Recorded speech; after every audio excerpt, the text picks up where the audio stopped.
Olá, inspirados e inspiradores! Olá para quem inspira e também para quem se inspira. Estamos começando mais um episódio do podcast Me Inspira. Eu sou o Moa, estou aqui com a Marcela, minha companheira, parceira, dupla de vida e de podcast. Isso aí.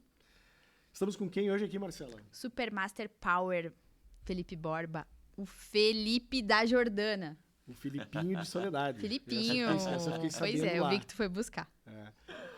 Bom, então, para os nossos convidados, né, nós estamos hoje com o Felipe Borba, ele que é neurotrainer, escritor, palestrante, facilitador, né, são tantas profissões em uma aí, né, e o Felipe vai contar um pouco da história, de como é que chegou até aqui, né, e então eu quero já agradecer de antemão, Felipe, pelo aceito do convite. A gente sabe o quanto a tua agenda, ela é uma agenda concorrida, né? O quanto você viaja, o quanto você também faz atividades. Então, é um prazer, uma honra para nós ter você aqui.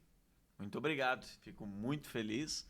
Agradeço o convite. Eu acredito muito que o conhecimento é uma das poucas coisas que na divisão gera multiplicação.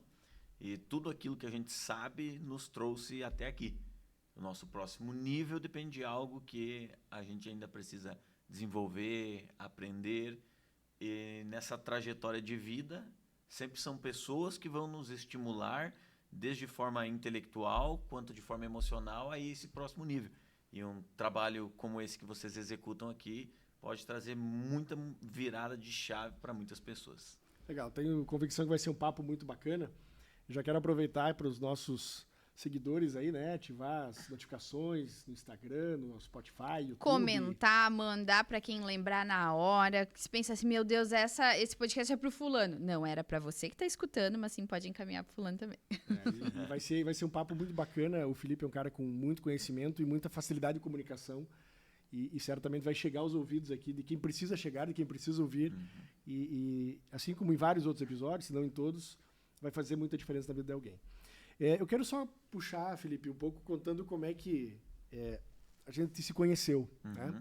Nós, na verdade, somos vizinhos de empresa. Né? Nós temos um escritório da Porte no mesmo andar que o Felipe tem a sala, o escritório de treinamentos dele aqui em Passo Fundo. E aí eu lembro das primeiras vezes, né? Nós chegamos um pouco antes, nós somos dos primeiros a habitar o prédio. E lá pelas tantas chegou, né, Felipe Borba, mas o que é, né? E aí a gente foi entendendo e... Vinha um cara todo arrumado ali do lado. De certa forma era até algo um pouco diferente, né? Um neurotrainer, como foi, né, ou talvez durante a forma que você também se identifica. Já existia um movimento de coaching, de mentoring acontecendo, mas você conseguiu também imprimir talvez uma identidade, isso é um diferencial que eu de fora enxergo do teu trabalho. E aí acabamos, né, convivendo, nos encontramos, né, muitas vezes em função de vizinharmos então nas empresas. E eu gostaria de começar perguntando, para a gente abrir esse bate-papo, né, como é que tu foi para essa área? Como é que acabou se construindo esse profissional, Felipe Borba, e contando um pouco da tua história, da tua trajetória pessoal e chegando ao teu profissional? Em janeiro de 1987, eu fui para um acampamento com o meu pai e voltei com a minha mãe. E aí, aproximadamente 38 semanas depois, eu nasci. Em 10 de outubro... Ele foi separado. É muito bom. Muito bom essa. É uma boa referência. Eu fiquei pensando no 87. Esse cara, eles brigaram. Como ele é mais velho, né? Porque, eu pensei, nossa, parecia tão novo, mas em 87 ele já estava no acampamento. Eu pensei, o botox desse cara é bom. Agora entendi. 87 já estava sobrevoando. Tá certo. E aí, então, 10 de outubro de 1987, eu vim para esse plano aqui. Libriano. Libriano. Meu signo do Moacir. Eu sou meio perdido com as coisas de também, signo e tudo mais e tal. Eu gosto de A gente aprender gosta de sobre saber isso, o nosso. mas eu não entendo muito da parte dos signos. E quando eu vim para esse mundo aqui, até os meus 7 anos, eu tenho pouquíssimas memórias. São mínimas memórias. E eu acredito que vocês também, quem está nos ouvindo ou assistindo, também. O nosso cérebro, ele até aproximadamente 5 anos, 6 anos, o hipocampo, que é como se fosse a caixa preta emocional. Quando um avião ele cai, a primeira coisa que eles vão buscar é a caixa preta para identificar os registros do que levou aquilo. E o nosso comportamento é muito guiado pelos primeiros anos da nossa vida, que é onde é formatado grande parte da personalidade, além de outra parte ser biogênica. E então, o hipocampo, nos primeiros anos de vida, ele ainda não estava completamente mielinizado, ou seja, formado. Por isso que todo ser humano tem pouquíssimas memórias dessa idade. Por isso que não vale a pena levar as crianças a viajar cedo, viu? Eles não vão nem lembrar. A gente fez uma viagem pro exterior e levamos só o mais velho. Só o mais né? velho, porque a gente Ele sabe já que vai lembrar. Com 12 anos, imagina gastar Um investimento monte em dólar é melhor e não levar os fazer. dois que não ia lembrar. Então acho que fizemos bem de não levar. Mas aí tu formou outras coisas, não necessariamente memórias conscientes. E aí, quando eu comecei a tentar descobrir quem realmente eu era, eu tive que fazer uma busca do ambiente familiar. Porque 70% da nossa personalidade, ela é formada até aproximadamente os 7 anos. Acontece que grande parte disso são experiências da nossa infância que nós não temos memória cognitiva. Somente memórias episódicas, um episódio ou outro fragmentado, e algumas vezes até o próprio cérebro que cria aquela própria experiência, né? Distorce. Então, as pessoas não percebem, mas grande parte de quem ela é foi formada até os 7 anos. E aí ela passa o resto da vida buscando corresponder àquelas experiências inconscientes. E muitas das vivências, tanto que a epigenética, que hoje os últimos anos tenho feito um trabalho muito forte na parte das neurociências, que é uma das minhas especializações, e aí eu me tornei literalmente um pesquisador. Eu trabalho 2 horas por dia, eu faço pesquisas em artigos, estudo de corte, meta-análise e uma série de outras revistas científicas e grandes instituições para entender sobre o comportamento humano aplicado aos negócios. Então, tudo que eu aprendo sobre neurociências é ligado a negócios. Melhorar a liderança, melhorar a comunicação, melhorar a persuasão, melhorar os relacionamentos, melhorar a capacidade de lidar com desafios. E eu comecei a perceber que todas as vivências da minha vida, eu não sabia por que eu tinha aquele comportamento, por que eu me comportava daquela forma. E quando eu comecei essa busca pelo autoconhecimento, primeiro eu preciso saber quem eu sou, para então entender quem eu posso ser. E aí eu comecei a encontrar todos os bloqueios que eu possuía, os desafios, os paradigmas, assim como as qualidades. E a minha vida, quando eu começo a ter lembranças mais robustas, é por volta dos 8 anos. Quando eu comecei a trabalhar vendendo anjos de gesso. Esses anjos de gesso, eles eram como aquelas estátuas, que era uma base de pedra embaixo, e em cima tinha uma estátua que era um anjo. Tinha anjo dos signos, anjo do amor, anjo da sorte, anjo da fortuna. E esse trabalho eu comecei a executar porque eu percebi, ainda que inconscientemente, a necessidade do nosso lar de ter uma renda maior. Porque a minha mãe, ela nunca trabalhou externamente, ela sempre trabalhou no lar. Tanto que nas aulas introdutórias da Escola de Sucesso eu brinco que quando eu comecei a desenvolver e treinar pessoas, eu pensei, se isso não der certo, eu vou cuidar das indústrias do meu pai e das fazendas da minha mãe. O grande problema é que meu pai não tinha indústria nenhuma, quem dirá minha mãe alguma fazenda. Então a única... Fazenda era o tecido, do máximo de fazer uma roupa. Mas não tinha. Então, quando desistir não é uma opção, o sucesso é inevitável. Tu vai fazer dar certo. E aí eu percebi... lá aos 8 anos, essa deficiência. Só que tudo isso era inconsciente. Eu não pensava cognitivamente, eu preciso trabalhar para ajudar em casa, não pensava isso.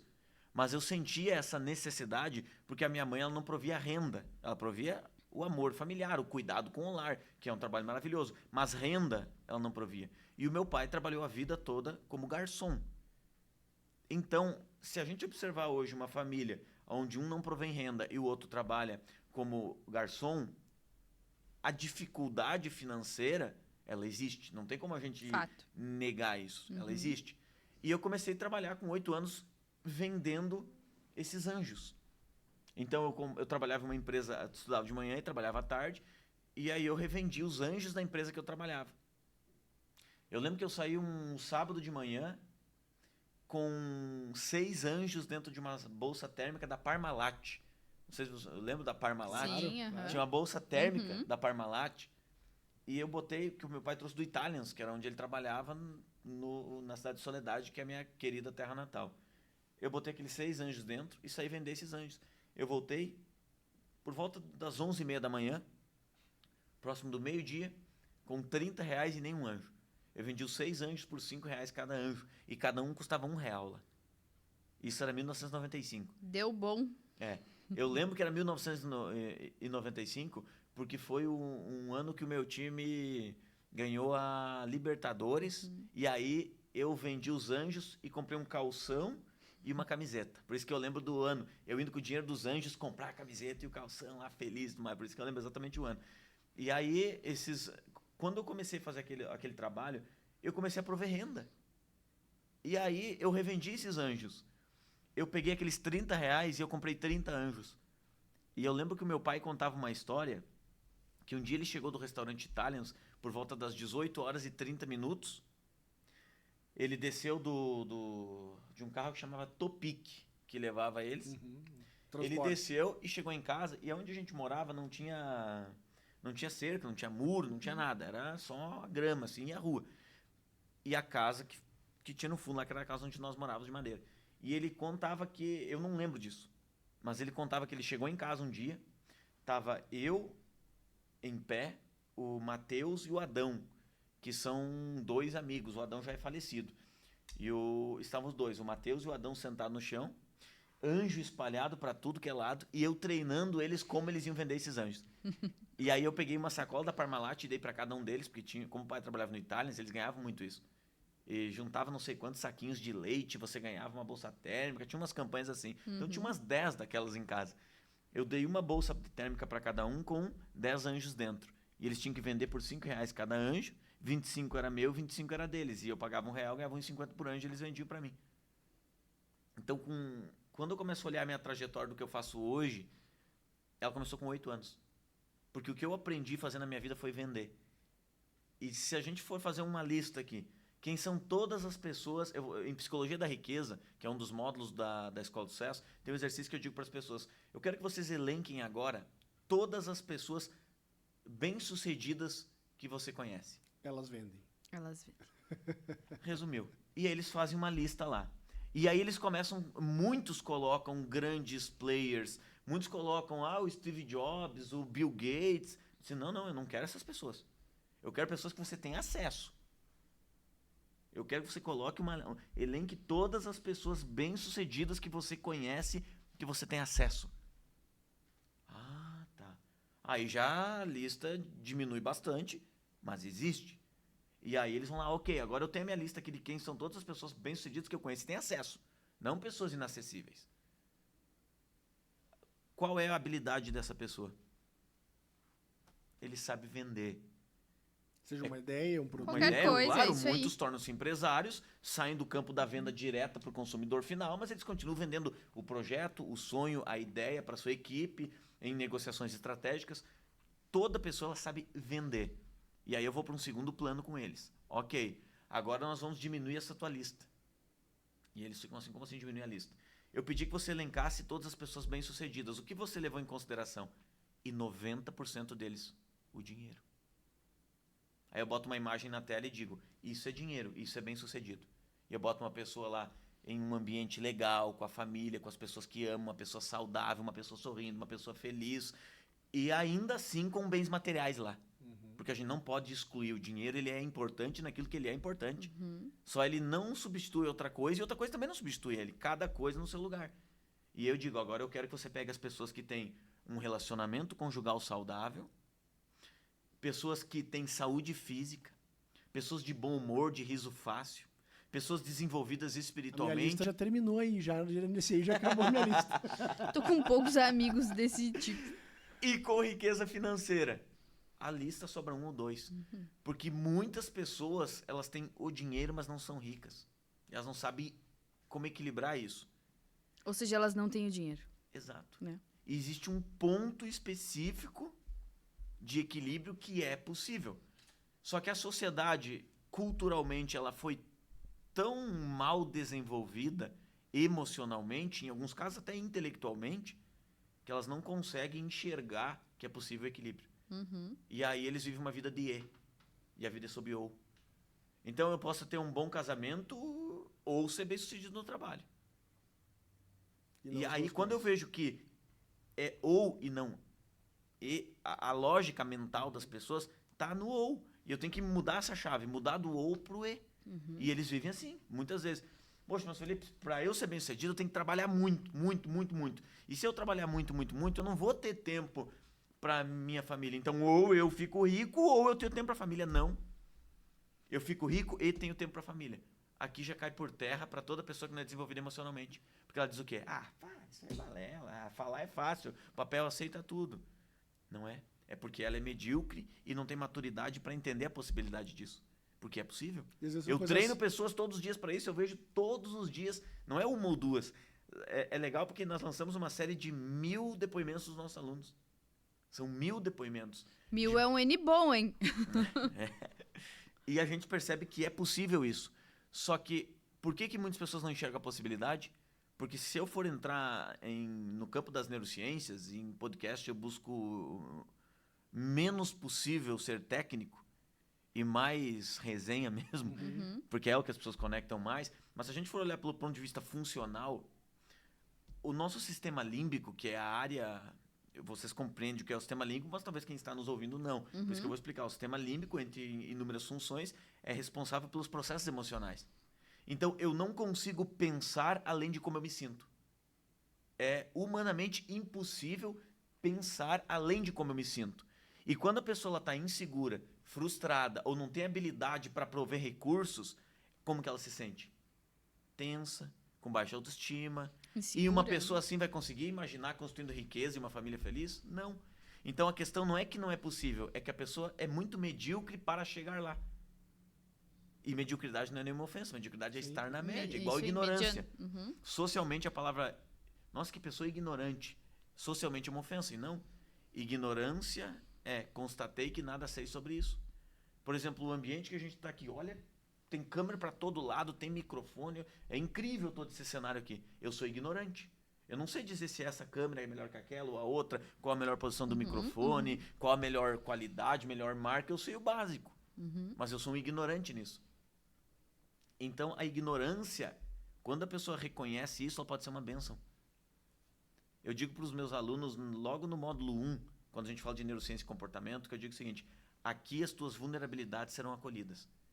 Porque algumas vezes as pessoas elas não trabalham as suas vulnerabilidades. E quando eu reconheço as minhas vulnerabilidades, eu aumento as minhas forças. Quando eu reconheço, a questão não é que dá para ter sucesso pessoal e profissional. É eu que sou limitado. Pouco desenvolvido, limitado, é um ótimo termo para isso, gostei. Eu que sou limitado para chegar lá. E aí eu quero fazer com que todos pensem como eu. Só que eu não consigo pensar além de como eu me sinto. Então, quando eu começo um processo de desenvolvimento emocional, eu começo a enxergar a possibilidade. Se a pessoa não vê a luz no fim do túnel, é porque ela não chegou nem na metade do caminho e já está pensando em desistir. Fê, e aí... Tem uma pergunta. Por favor. Que pé que o Fê dos Anjos conectou com o Felipe que desenvolve pessoas? O que conectou, assim, de tipo... Cara, esse Felipe aqui que acredita nas pessoas, no desenvolvimento, é o mesmo Felipe que tava lá em pé, distribuindo os anjinhos. Qual foi a trilha, assim, de tipo, vou parar nisso daqui, e é isso aqui que me faz levantar da cama com tesão todos os dias? Mas deixa eu complementar a pergunta aqui, porque eu ia fazer algo nesse sentido, mas eu ia usar... A gente quer perguntar junto, tu viu? É um porque casal. assim, eu queria o Felipe normal, antes desse Felipe agora. E entendo o normal ou fora do normal como um elogio, né? Tu é um cara fora do normal. Mas não nasceu diferente. assim, ó. Isso, então... E aí é bacana, tu fez uma referência lá da tua infância, e talvez do quanto isso não só te construiu, como na estrutura de uma psique humana, é aquele momento que faz, né, talvez um maior... Ou tem um maior peso nessa construção. Mas vamos lá, o Felipe é filho de uma família humilde, dá pra dizer, né? Talvez tenha estudado lá no colégio público, provavelmente, enfim, numa cidade interior do Rio Grande do Sul, uma cidade pequena. Uma cidade que é uma cidade relativamente tradicional. Isso, mas eu ia tradicional, falar rígida, porque é quase rígida. Rígida, Com um conservadora, comportamento né, de humano, comportamento. né? E aí eu queria entender, assim, onde é que... E aí justamente isso, assim... Bom, Tem um espaço nisso aqui. Felipe, onde é que foi? O que tu... O hiato disso. O que tu estudou. Do que tu te alimentava ali, sacou? Que curso que despertou, assim, pô, legal, porque tu não fez neurociência no ensino fundamental, lá no Em primeiro tese, grau. a gente acha que tu jogou bola e fez a báscara que nem nós. Então, quando é que eu era foi? um péssimo aluno em relação à nota. Eu era bom no networking, Na resenha. nas atividades sociais e tudo mais, até um período da vida. Chegou visita aí lá, Mas pessoal. olha que beleza, pela primeira vez a gente Visitas tem... maravilhosas. Nós temos aqui, ó, já público. Já tem um auditório. Tu viu Isso aí. só? Depois a gente vai levantar as plaquinhas das palmas. Né? Interessante. Mas aí, então conta um pouco assim de como é que chegou. Foi talvez o primeiro, assim, entendia dos anjos, entendia da infância, mas do ponto de vista daí técnico, do conhecimento, o que foram as primeiras coisas que te levaram para essa carreira? Uma das coisas muito importantes que eu vejo que fez com que eu me tornasse quem eu era para quem eu sou hoje. E quando eu digo de quem eu era para quem eu sou hoje, eu em nenhum momento quero dizer que eu sou melhor do que alguém, porque não é isso que eu vejo. Eu tô falando eu em relação a mim mesmo. Porque quem eu era para quem eu me tornei é surreal a diferença. E vocês conhecem parte da minha história, conhecem muito de como é. As pessoas ao meu entorno, pessoas que quando eu iniciei fazendo o que eu fazia, nem acreditavam em mim. E hoje eu entendo o porquê eles não acreditavam em mim, porque não era de se acreditar muito mesmo. O que faz eu compreender que foi uma grande virada de chave, é até um pouco contra-intuitivo. Porque o que me fez eu me tornar quem eu me tornei é porque eu nunca tive para onde correr ou recorrer. Nunca. Eu via, por exemplo, pessoas no meu... Meio sozinho, assim. Em alguns pontos. Não emocionalmente. Meus pais, financeiramente, foram um desastre. Mas como pais, eles foram maravilhosos. E tudo que uma criança precisa é uma vida afetiva estruturada. E hoje eu agradeço pelos meus pais não terem sido os pais que eu queria que eles fossem. Porque a gente não tinha um pila pra nada. Só que quando tu tem uma mente muito fechada, a gente fica pensando que se eu tivesse o dinheiro seria a resposta pra tal coisa. Mas quando tu chega lá, tu vê que não é a resposta, mas que é um caminho que pode levar a poder pensar assim. Perfeito. Por isso que é importante a construção no âmbito financeiro na vida de uma pessoa. E eu nunca tive pra onde correr. E nem pra onde recorrer. Então, eu via que algumas pessoas na minha adolescência eram assim, eu queria tal coisa. Eles tinham pra onde correr. Ou lá no início da fase adulta. Vamos dizer que ele estava trabalhando em uma empresa e resolveu comprar um carro. E aí teve um dia que ele financiou esse carro e aí as pessoas que eu convivia lá, eles se apertaram financeiramente. Poxa, esse mês eu não tenho dinheiro para pagar a prestação do carro. Eles iam lá e diziam, pai, eu vou precisar, se puder me emprestar R$1.000 aqui, aí no mês que vem aqui eu estou trabalhando aqui, no mês que vem eu já te devolvo. O pai lá, claro, sim, emprestava os 1.000, ele ia lá e pagava a prestação do carro, no mês seguinte ele dava um jeito e pagava o pai. Tudo certo. Outros, tô com o aluguel aqui, meio atrasado, mas cara, corria lá pra avó. Vó, vou precisar de um apoio aqui esse mês que não tá fácil. Outros, eu quero fazer faculdade. Poxa, eu tenho, então meu pai vai me ajudar aqui. Outros, eu quero parar de trabalhar e só estudar para um concurso. Outros, resolvi empreender. O meu pai me ajudou, ele deu toda a mobília da minha empresa. Então, eu vejo que muitas pessoas tiveram isso. E a minha maior virtude é que eu nunca tive isso. Nada, zero, de ninguém. E não parou igual. Eu nunca tive pra onde recorrer. Era o contrário. Eram os meus pais que recorriam pra mim. Era o contrário. Desde os 17 anos, eu ajudo financeiramente e ativamente. Não é uma ajudinha ou outra. É ajuda robusta. Até dos 20 em diante, o principal provedor financeiro da família. Porque não tinha pra onde eu correr. E eu vou te dizer que sustentar quem a gente ama é o melhor caminho pra não dar errado.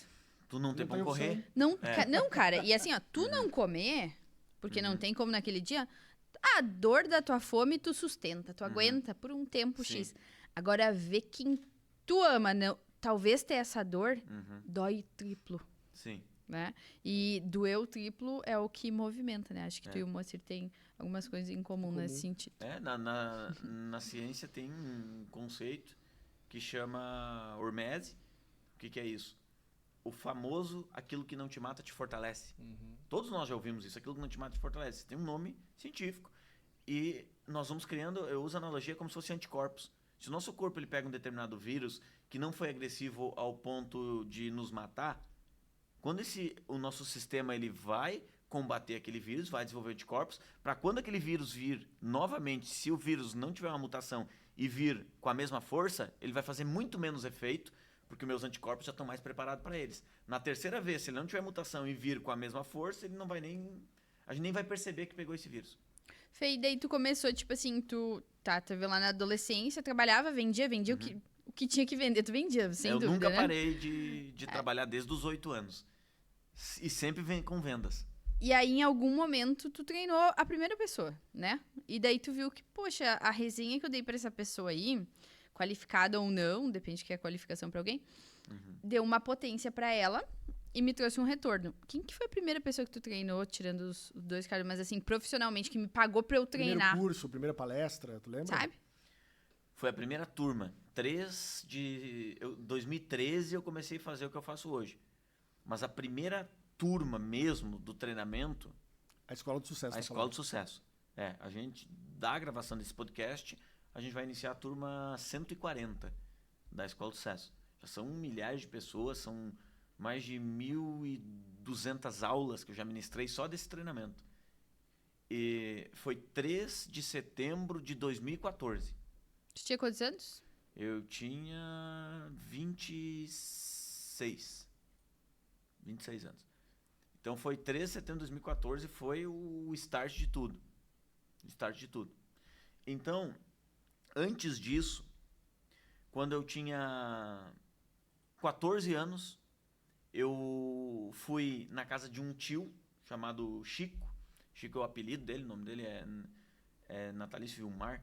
Eu fui na casa do tio Chico, e o tio Chico morava em um bairro nobre, mas essa casa que ele morava não era dele. Ele era um cuidador da casa. E à noite ele trabalhava como o guardinha de rua aquele. Hoje tem muito menos isso, que era aquele guardinha que ia passando na frente das casas e ia apitando. Ele trabalhava com isso à noite. E durante o dia ele ficava morando nessa casa porque ele cuidava da casa. E eu lembro lá na adolescência que eu pensei assim, poxa, mas eu quero ter uma profissão igual meu tio. Morar numa casa dessas e ainda vão me pagar para morar? E aí, como era um bairro nobre, eu fiz amizade com algumas crianças na rua. E todas as crianças de classe média alta. Eles falavam de carro. Nós nunca tivemos um carro.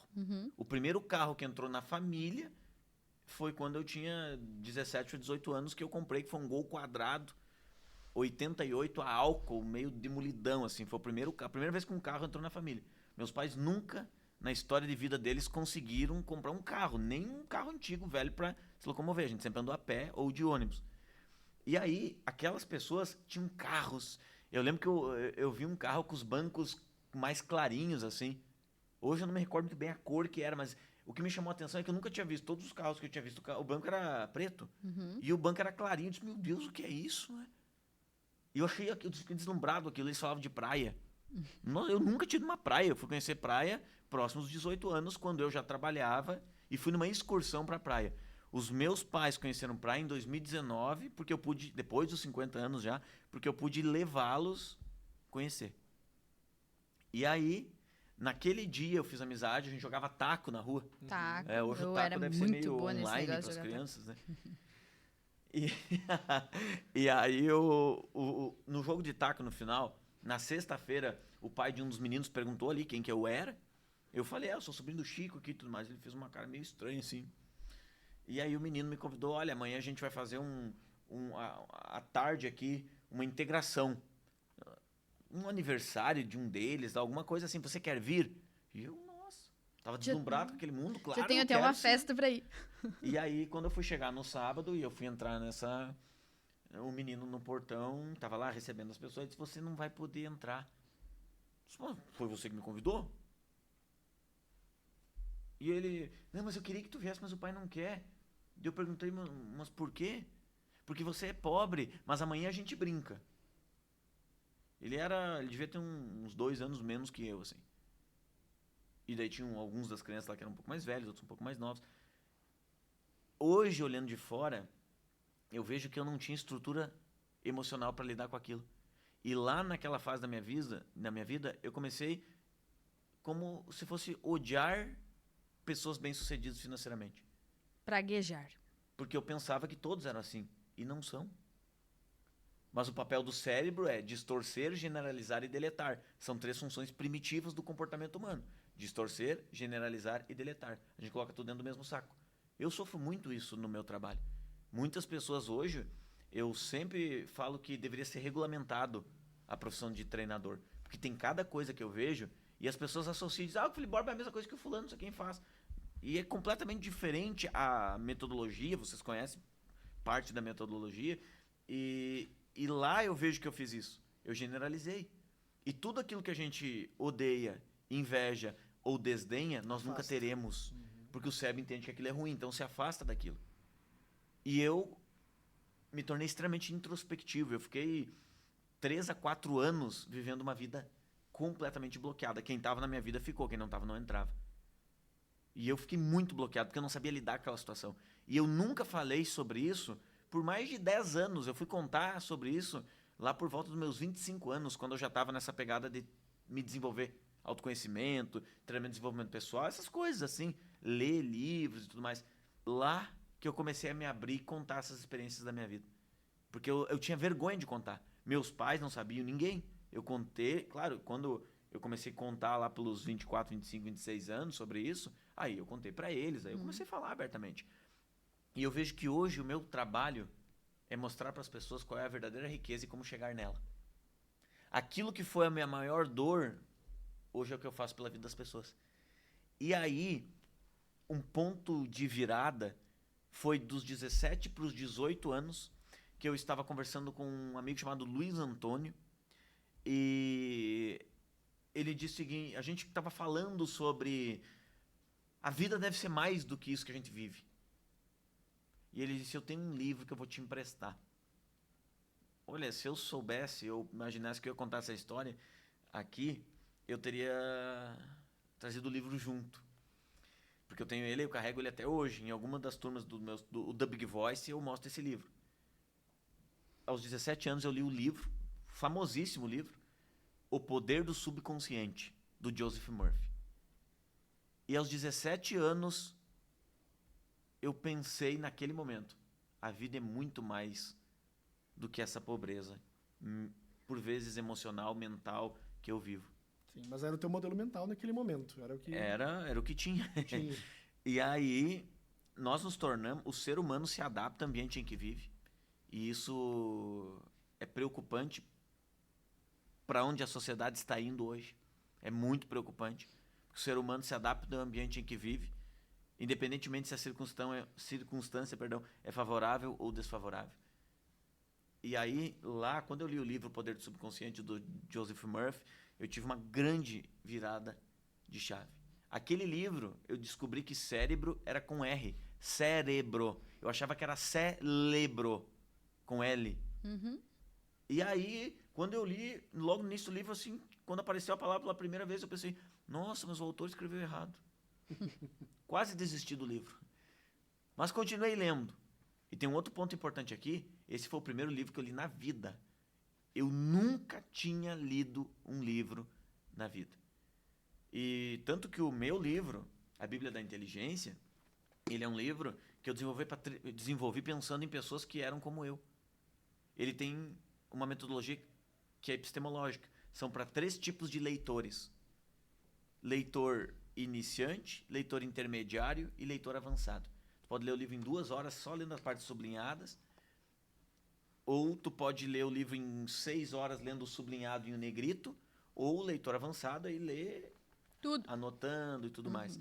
Porque o que as pessoas não é que elas não gostam de ler? Você tem preguiça. Preguiça é um ponto, só que a Que preguiça... demanda energia, né? A gente não tem preguiça, a gente produz preguiça. Preguiça, não. Então ninguém, eu tenho cansaço. Você não tem cansaço, você produz cansaço. Eu tenho tanto estresse. Você não tem estresse, você produz. O ser humano, ele é uma indústria. Então, o que é o futuro? O futuro, ele é um produto acabado do presente. Então, a indústria que produziu essa linda xícara aqui, que eu agradeço. A indústria que produziu, ela pegou uma matéria-prima e ela trabalhou toda a matéria-prima, a indústria, e transformou nessa xícara e entregou o produto lindo e maravilhoso aqui para vocês. a nossa vida é isso. O produto da nossa vida o que é o produto do que a gente vive hoje? Se eu quero saber como foi o meu passado, eu tenho que olhar porque eu estou vivendo hoje. Se eu quero saber como será o meu futuro, eu tenho que olhar porque eu estou fazendo hoje. E algumas vezes o produto da vida da pessoa, eu não estou gostando do produto final. Por quê? Porque olha o que você fez antes. Anterior. Então a pergunta é, o que você escolhe agora? O Sigmund Freud dizia que qual a sua responsabilidade na desordem a qual você se queixa? E eu vejo hoje que lá na minha adolescência, início da fase adulta, eu me comportava em alguns momentos terceirizando a vida medíocre que eu vivia. Eu vivo isso porque a circunstância que eu vivi com os meus pais foi o que eu aprendi, eu nunca tive oportunidades diferentes, não, mas nós criamos as oportunidades.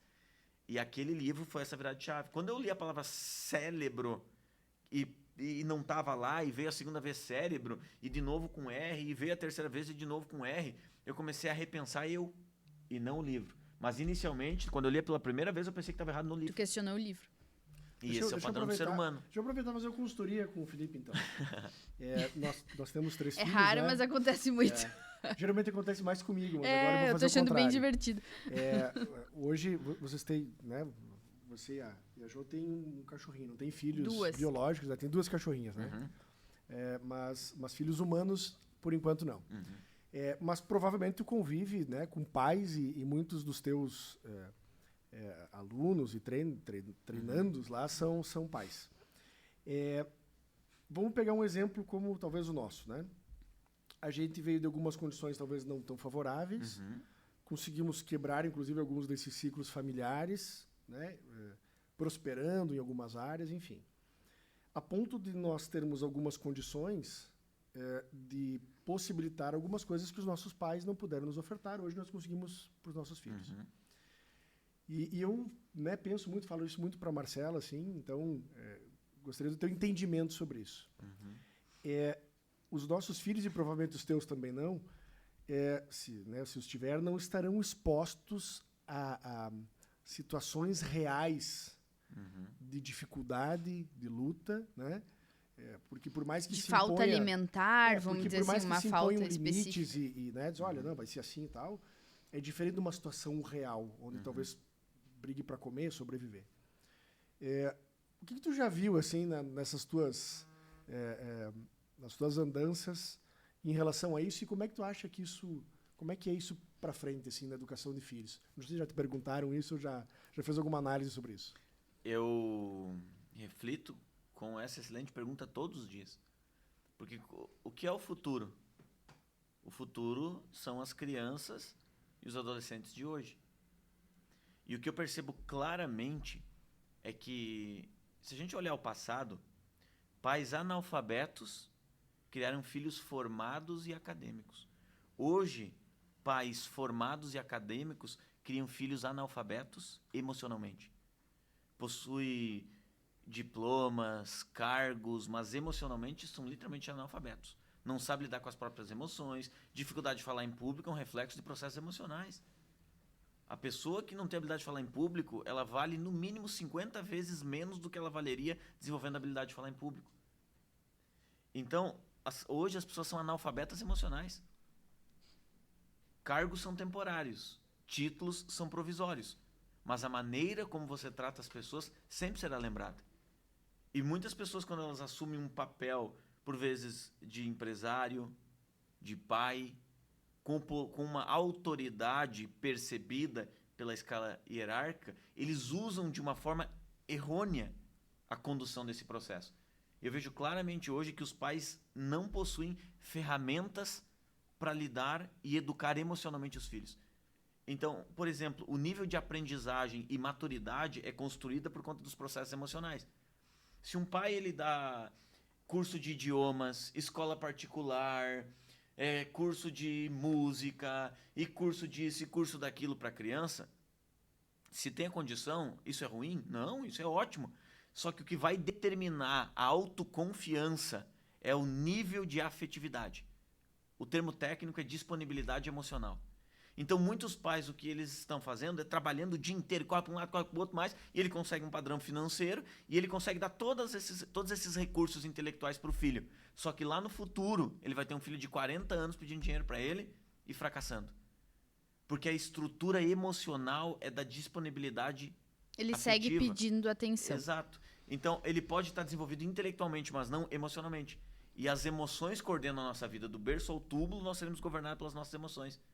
Então, tem um princípio que está em Provérbios 22:6. Perdão se não é esse o número, mas é em Provérbios, que diz: ensina a criança o caminho em que deve seguir, e ainda quando for velho não se desviará dele. Eu sou um leitor da Bíblia, eu oro todos os dias de joelho, já li a Bíblia já são 2 vezes que eu já li a Bíblia e sigo princípios, só que como eu trabalho com comportamento humano e neurociências, eu não misturo as coisas, então eu não ensino sobre isso e nem tenho a intenção, mas eu vejo claramente que muitos dos princípios que pessoas que deram certo hoje, os pais seguiram lá atrás. E pessoas que por vezes tiveram pais carrascos, pais que não geraram isso, mas eles acordaram para a vida e resolveram reconstruir sua história, reverteram o cenário. Então, sempre é possível mudar. E aí tem uma consciência que tanto eu quanto a Jordana temos, que é não dar ao filho tudo que nós não tivemos, mas ensinar a eles tudo que não nos ensinaram para que eles alcancem por conta própria.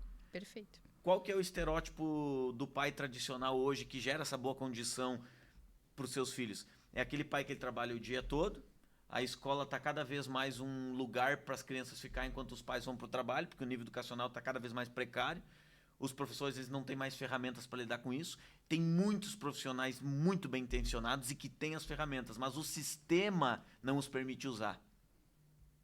Então, acontece que o sistema educacional é muito precário. E aí o tradicional pai é o quê? Ele leva o filho para a escola, ele solta lá, acorda, quer colocar o filho no mesmo ritmo frenético que ele. Então o filho, vamos dizer que estuda de manhã, começa às 8 horas. Levanta às 7 horas da manhã, o pai naquela loucuragem, correndo para um lado para o outro. E aí acorda o filho aos berros, tem que botar roupa, vai para a escola. Meio-dia, volta, busca, estuda à tarde, leva aquele ritmo frenético. E quando chega à noite, o pai tem a sensação de que não teve tempo para fazer tudo que tinha que fazer no dia. E ele tem que levar trabalho para casa. Então quando ele chega à noite em casa, ele pega lá o computador, ele abre a tela e começa. Só tem que mandar mais 2 e-mails, o que faltou hoje? E começa. Aí o filho vem lá com um desenho, que ele pagou alguém para instruir o filho a ser um desenhista, metaforicamente falando. E a criança chega lá com o desenho e diz assim: olha pai, olha o que eu fiz. Esse pai faz assim, ó. Só um ele pouquinho. É esforçado para ser um pai amoroso. Ele é esforçado. Mas olha onde está o detalhe. Olha pai, olha o que eu fiz. Deixa eu ver, filho. Que lindo, ficou muito lindo, parabéns. Vai lá brincar, vai.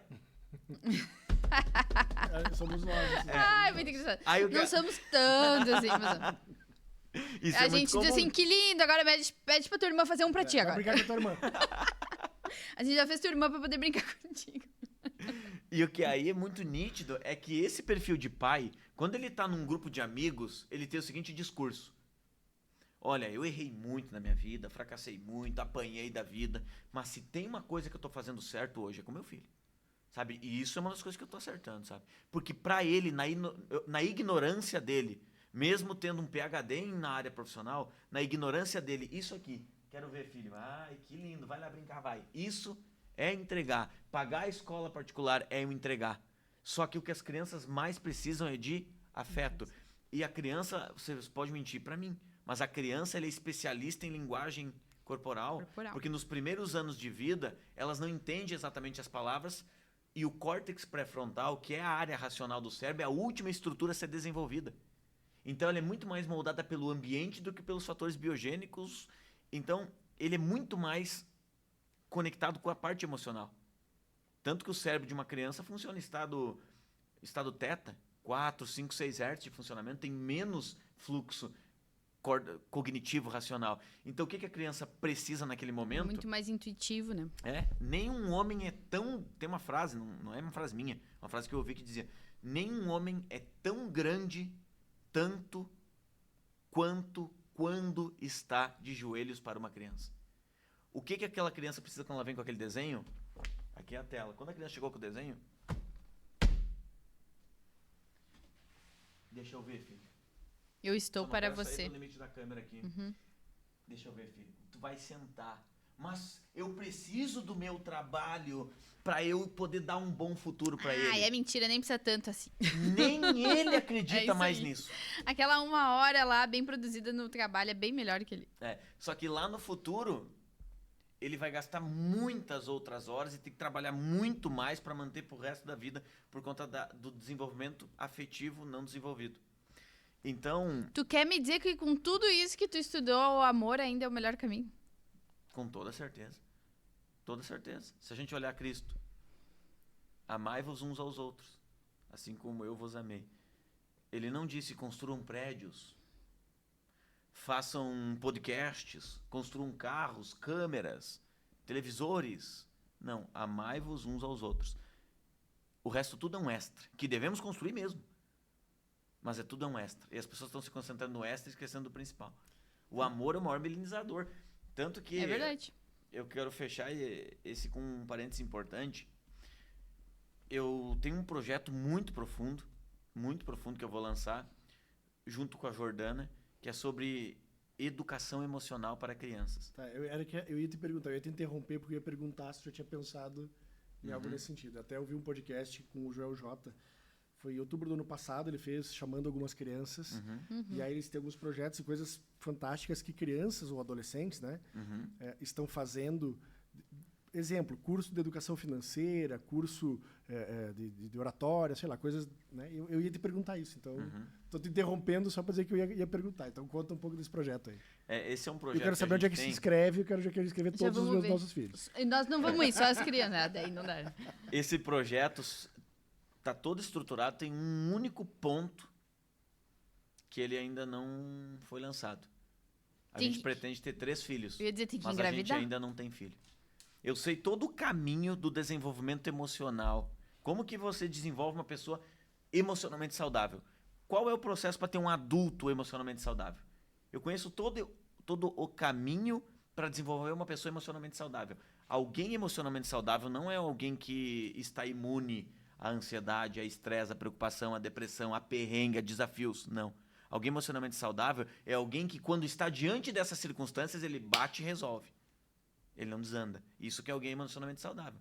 Porque quando a gente pega um ignorante, ele enxerga um conteúdo tão profundo como esse que a gente está falando de forma simples aqui, como algo que é surreal, que não é aplicável. Isso aqui é aplicável de forma muito simples. A questão é que a pessoa medíocre ela não consegue ver isso.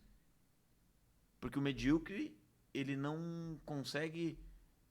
A lógica é assim, ó. Nós, como seres humanos, não conseguimos perceber o quão medíocre nós somos até que nós nos desenvolvemos o suficiente para perceber a mediocridade com que fazíamos as coisas. Exatamente.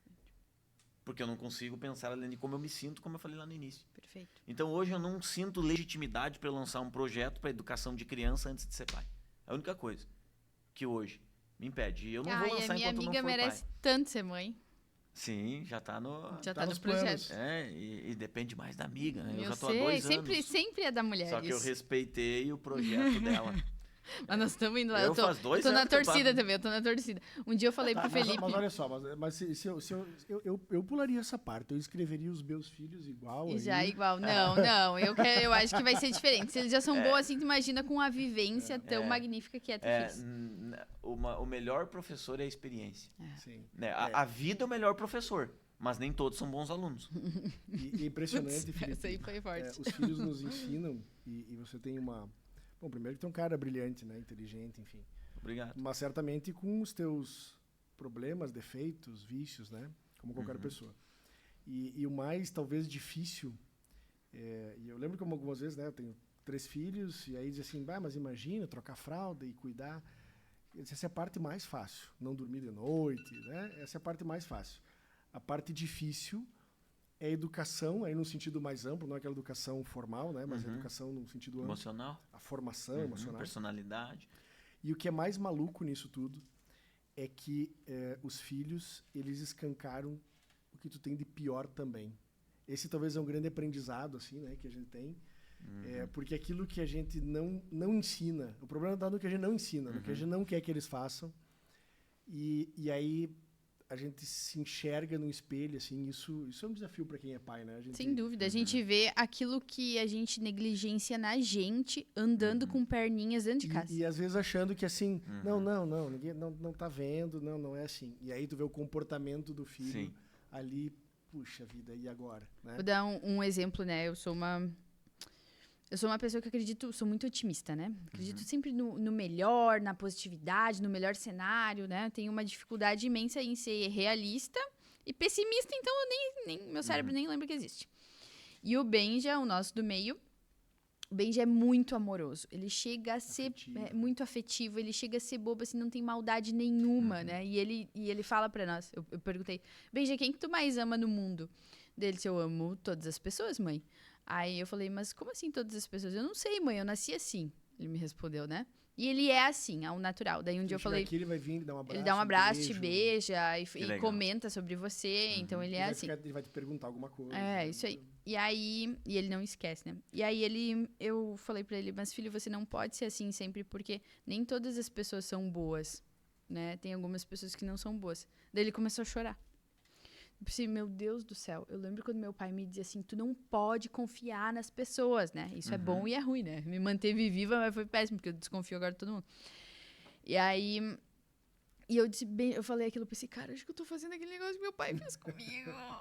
Né? E é um espelho. Então, como educar, né, o que tu tem de melhor e pior sem as próprias mentiras, né?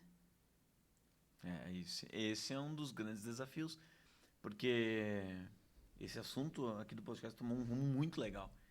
Porque 90% do tempo, os assuntos dos podcasts que eu participo acaba entrando mais em negócios, crescimento empresarial, comunicação, liderança. E lá, se você for pegar, por exemplo, a Porte, você vai perceber que uma empresa ela é reflexo do líder, sempre. E as pessoas de uma empresa, por ser reflexo de um líder, pessoas boas constroem bons negócios, pessoas ruins constroem negócios ruins, pessoas incríveis constroem negócios incríveis. Então tem uma lógica que diz, palavras convencem, exemplos arrastam, que é uma citação, todo líder de empresa já ouviu isso no mínimo 10 vezes.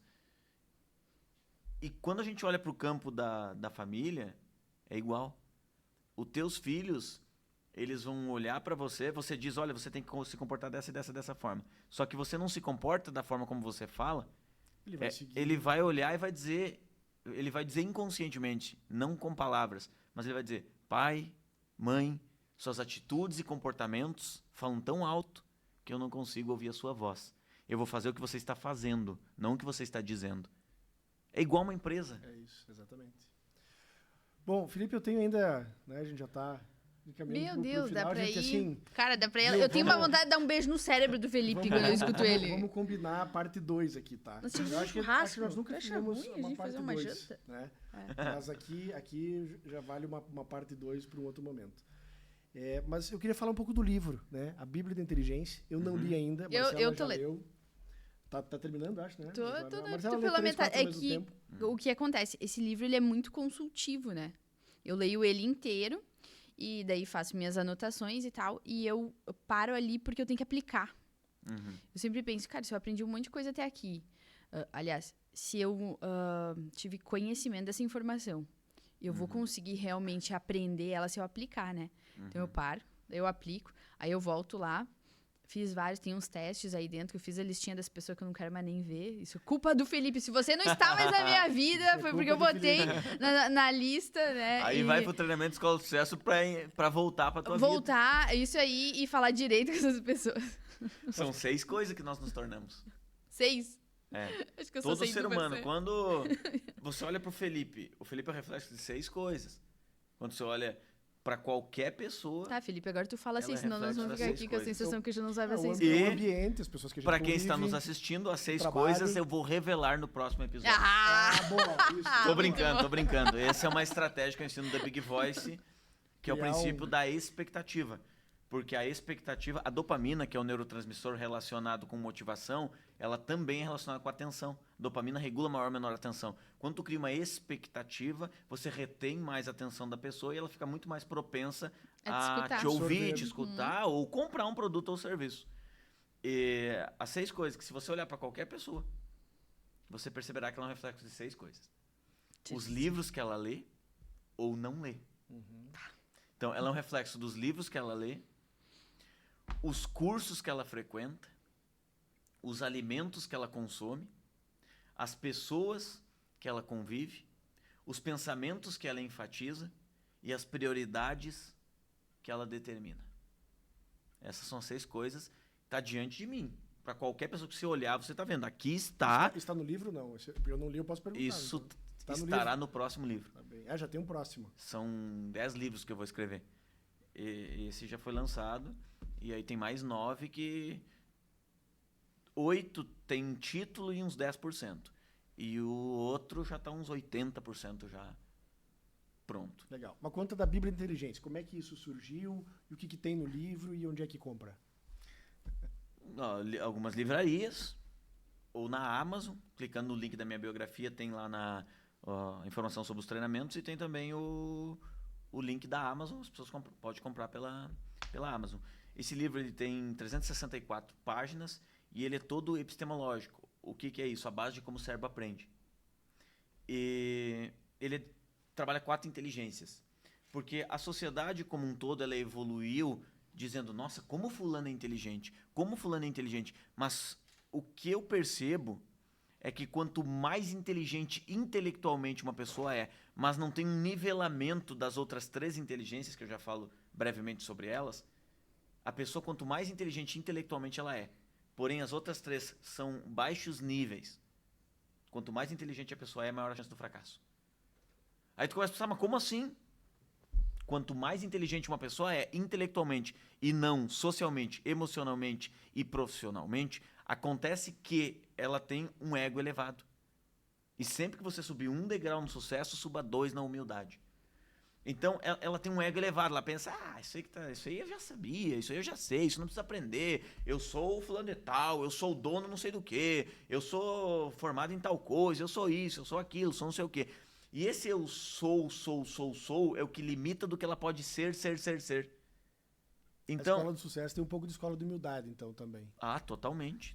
Nenhuma pessoa de sucesso, ela chega lá e se mantém se não tiver humildade. Tanto que o ser humano, ele cresce diminuindo o ego e não o outro. Então, a base, o que dá sustentabilidade é a humildade, até mesmo humildade intelectual. A pessoa se permitir aprender. Então, o livro, além da inteligência intelectual, o que tem na inteligência intelectual? Como ter mais foco, como aprender melhor, a capacidade de entrar em flow, como que o cérebro funciona, como utilizar a seu favor o que você aprende para que fique fixado na tua mente. Isso é inteligência intelectual, dentro do livro. Só que tem outras 3 inteligências. E muitas pessoas não desenvolvem as outras 3. Que é a inteligência emocional, que é a capacidade de lidar com os meus desafios, com as minhas demandas, que aí fala sobre medo, fala sobre inveja, fala sobre ansiedade, fala sobre estresse, frustração. E aí tem inteligência social, que é como lidar com pessoas. Tem 2 coisas que determinam a qualidade da longevidade saudável, que é a qualidade das emoções e a qualidade dos relacionamentos. Essas 2 coisas estão diretamente ligadas à longevidade saudável, psicologicamente falando. Qualidade das emoções e qualidade dos relacionamentos. Se eu não tenho qualidade nas emoções, eu nunca vou ter qualidade nos relacionamentos e nem em nenhuma outra área da vida. Porque as emoções, elas criam guerras, mas as emoções criam paz. As emoções criam casamentos, as emoções criam divórcios. As emoções criam amor, as emoções criam raiva. As emoções criam admiração, as emoções criam inveja. As emoções criam felicidade, as emoções criam tristeza. As emoções criam riqueza, as emoções criam pobreza. E muitas pessoas não aprenderam a lidar com os seus processos emocionais e alguns nem acreditam em inteligência emocional. Só que aí o que eu percebo é que não é que ela não acredita em inteligência emocional, em desenvolvimento pessoal, é que ela não tem maturidade para entender, mesmo que seja um PhD em alguma outra área intelectual. Bom, tá feito o convite. Nós teremos episódio 2 com o Felipe Borba. É isso aí, é o primeiro que a gente convocou. E assim, Felipe, eu e a Marcela, a gente fala muito, né? Às vezes a gente fala até mais que o convidado, assim, né? Sim. E a gente fez um pouco do podcast também para nós, né? Ele é um Sim, jeito sem nosso, dúvida. ele também fez para nós. E aqui, o Douglas, né, nosso dono do estúdio aqui, da técnica, deve estar pensando, a gente falou quase nada hoje, né? Porque realmente, Felipe, assim, a primeira que a tua eloquência e o teu pensamento lógico e a tua memória e a forma como tu vai encadeando os pensamentos, ela vai prendendo a atenção. Ela prende. Né? A gente quer escutar. E com muito conteúdo, realmente, com algo que não é superficial, né? Então, para a gente fechar aqui e ficar essa expectativa para o episódio 2, eu já quero aproveitar para agradecer, né? Cara, foi um papo sensacional. Para as pessoas aí que ou não leram um livro como eu, né? Que agora, se eu tinha já uma curiosidade, agora tem muito mais, né? Ele está lá em casa, autografado por ti, inclusive. E para os cursos, enfim. Então, dar os parabéns também para ti. Há uma tendência, né? A gente falou isso até com alguns atletas locais aqui, às vezes de não valorizar muito o que está próximo, o que está perto, né? E aí parece que, sei lá, o treinador... O melhor é o de São Paulo. Tem o Felipe, tem um cara de São Paulo. Não, o melhor deve ser o de São Paulo. Eu não sei nem quem é ele, né? E se for Cheguei a me arrumar na cadeira aqui. E se for dos Estados Unidos, ele é melhor que o de São Paulo também. Então, também poder olhar para isso assim, né? Que a gente tem um privilégio de ter tão perto alguém preparado, alguém que é profissionalmente reconhecido em nível nacional e que está aqui, acessível, né? Numa logística talvez muito mais fácil do que muitas vezes tu ir para fora para fazer algum curso. Então, que a gente também possa aproveitar para ler, para estudar, aproveitando que a gente tem um profissional como você aqui. Então, obrigado, né, por ter compartilhado o teu conhecimento e teu tempo. Foi uma honra e um privilégio para nós, né, Marcelo? Sem dúvida. Sabe que eu fui uma pessoa extremamente ignorante, mas hoje eu vejo que era por puro medo, né? Eu vi o Felipe lá andando, o vizinho, e eu vim num julgamento gigantesco, assim, de, esse jovem aí do coach que nunca viveu nada. Tipo, eu só vi andar, né? Só vi andar e eu tive toda essa sinapse. E que se arruma para convencer as pessoas, que ia dar essa palestra. Olha aí essas pessoas que fazem curso com o Felipe. Olha quanta gente ele tá aí convencendo, talvez até enganando. E Deus me livre. E se tem um negócio, Felipe, que acontece na minha vida, é que tudo que eu tenho cuspido para cima tem caído na minha cabeça. Aí, como me dei conta, parei, né? Para ficar menos feio, assim. Porque eu falava do CrossFit, ganhei o campeonato. Depois fui lá e ganhei o campeonato do CrossFit. E assim tem sido com tudo. Da dieta tal, tava lá fazendo, né? E tem sido com tudo. E falei aqui, vou fazer o curso da Big Voice, né? Faz tempo. O Moacir, inclusive, que nunca fez nenhum curso teu, disse que eu deveria fazer uns cursos. Isso foi ótimo. E eu, em algum momento, eu criei um julgamento, porque eu pensei assim, pode ser que eu me sinta exposta. E eu fiquei com medo. Né? E o meu medo fez eu me afastar daquilo. Eu fico pensando quantas vezes eu julguei por medo de me sentir exposta ali, né? E não me desenvolvi, perdi a oportunidade de me desenvolver. Eu tenho certeza que outras pessoas têm esse caminho mental, né? De fazer esse julgamento com o que é da nossa terra, com o que está perto, porque o que é nosso não é tão bom quanto o que é dos outros, que está em outra cidade, outro estado, enfim, né? Então, eu vou fazer o curso. Eu te admiro muito, Será eu tive a muito oportunidade, não tenho dúvida. Eu tive a oportunidade de te atender, né, enquanto cliente, fazendo acupuntura. E te escutar sempre é um prazer quando a gente faz as nossas... A gente reúne informações, eu trago da acupuntura e ele traz da neurociência, né? E daí fica fantástica a sessão de acupuntura. E quando eu escutei uma live, eu pensei, cara, esse cara tem muito conteúdo. Quando eu li o livro, eu pensei, vou ter que ler esse livro aí do tal do Felipe Borba, que tá dentro da minha casa, na minha sala, daquele lá que eu falei. E é muito bom. E até agora eu só tive o Felipe é muito bom. Né? E isso é maravilhoso ter perto campos de pessoas que nos desenvolvem, nos elevam, que compartilham elétrons nessa qualidade, assim. Me sinto muito sortuda, honrada por Deus, assim, de ter pessoas tão maravilhosas, né? Aquele prédio CPEV lá, ele tem que ser estudado, porque ele realmente é um prédio... Ele é um prédio afortunado, né? E eu lembro que tu participou do projeto, né, da construção desse prédio, que ele era para ser para aptos e para contemplar pessoas intelectualmente desenvolvidas que estavam em busca do desenvolvimento, e tu é uma dessas pessoas. Então, muito obrigada por ter aceitado. Teu tempo, com certeza, é o teu bem maior, né, de vida. E vai ter o episódio 2. E eu quero que a gente faça uma janta para se reunir. Porque assim, eu sou fã da Jordana também. Tu não conhece tanto a Jordana. E eu acho que ela pode, inclusive, te converter a essa parada de longevidade saudável, Moacir. Eu preciso e mereço. E merece. A Muito parte obrigada da mais saúde uma tem vez. que ser uma coisa, uma das prioridades. na Escola do Sucesso, o módulo 2 é o módulo sobre equilíbrio emocional e saúde mental. E a primeira parte do módulo inteiro é onde eu mostro toda a modulação da performance mental. E envolve o básico de sempre. Atividade física pelos fatores neurotróficos, a atividade física quando a gente sente a dor do treino. Por exemplo, agora eu estou sentindo uma dor nos 2 tríceps do treino. Quando a gente sente essa dor do treino aqui, aumenta em até 300% os nossos receptores de dopamina e serotonina que participam da modulação da dor. E a serotonina e dopamina também têm relação com motivação, bem-estar, resiliência. Então, a atividade física ela promove muita performance mental na vida da pessoa.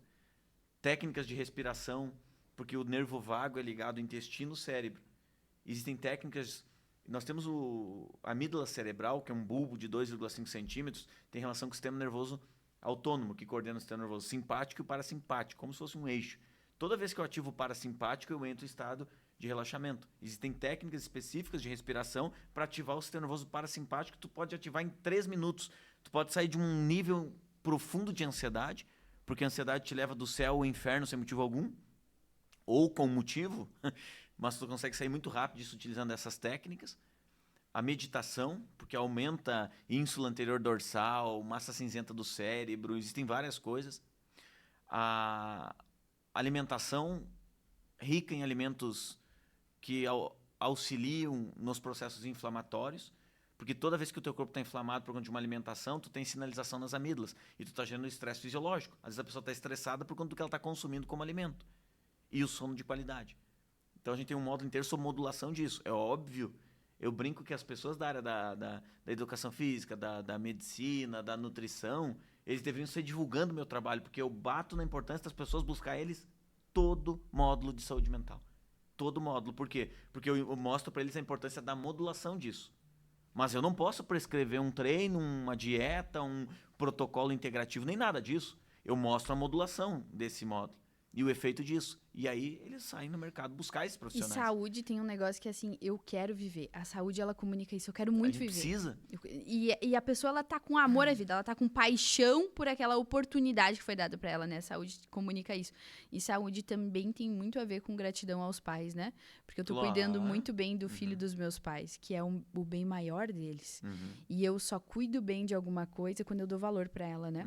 E se eu dou valor pros meus pais, eu cuido muito bem dos filhos dele. Muito obrigada mais uma vez. Foi um prazer. Até breve. E até o a episódio próxima. 2. Até o episódio 2. E até lá, nos vemos no topo. Então, mais um Me Inspira. Né? Esse é o propósito do Me Inspira, trazer aqui pessoas inspiradoras, pessoas que tenham trajetórias, né, de vida que possam inspirar outras pessoas a também criar as suas trajetórias. Então, obrigado, Felipe, pelo teu tempo. Muito obrigada. Valeu, até o próximo Me Inspira. Até, gente.